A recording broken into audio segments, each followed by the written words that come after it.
Hey, what's going on YouTube? I got a 90s style shoe for you guys today. This is the New Balance 997H in the white with laser blue colorway. These retail for $89.99, but I got them for $49.99 on sale at newbalance.com. So let's get into it. The box is nothing special, it's just a plain New Balance box. Let's get her open.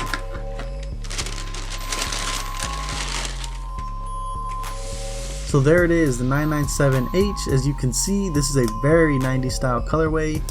Let's get both of them out here. Quick background, the 997H is supposed to be an updated, modernized version of the 997. It's also comparatively cheaper than the rest of the 997 lineup. Updates include a synthetic leather upper and a GC EVA foam, which is a foam injected into the midsole. Let's talk a little bit more about the materials. Like I said, the upper is mostly made out of a synthetic leather.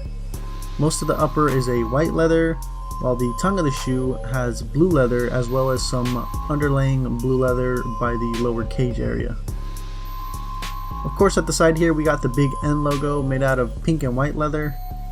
Then further up we got some nice texturing on the leather.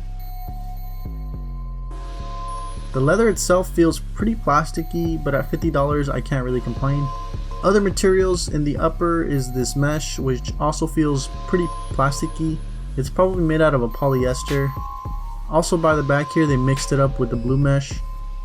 By the heel it's got a nice gray suede overlay along with a hard plastic overlay. The midsole, like I mentioned, is a GC EVA and it's exposed at the bottom of the shoe with a higher density foam at the toe and heel. Also, quick note, like I said, I got these at newbalance.com, but for some reason they have a Journey sticker on the bottom heel. I'm not sure if maybe Journeys returned them to New Balance or maybe they were shipped directly from Journeys. I don't really know. Let me know what you guys think in the comments. A couple of interesting features include a removable insole that's made out of foam. It's a pretty basic insole. It also has this nice branded pull tab at the back. Lastly, the foam used to make the shoe is pretty lightweight, so they'll definitely feel lightweight on feet. Overall, I love the styling and color palette of the shoe. The mix of materials on the shoe is also something that I really liked. I'm not the biggest fan of the synthetic leather they used, but overall I think it's a solid shoe. So that's all you need to know about the shoe. Let's go get these on feet.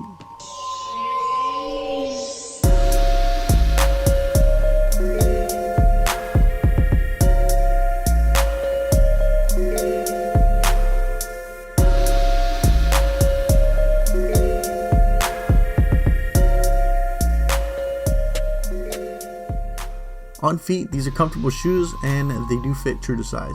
The foam felt nice and firm and the rocker shape gave it a really nice transition from heel to toe. It's a bold colorway, so it's going to be a bit harder to match these shoes with different outfits because it obviously won't go with everything, but this will definitely make your outfit stand out. At that $90 MSRP, I can't recommend them because of the lack of synthetic leather quality, but at that $50 price point, I would more than recommend them. If you're gonna spend $90 on a 99H, I would just go with the suede models.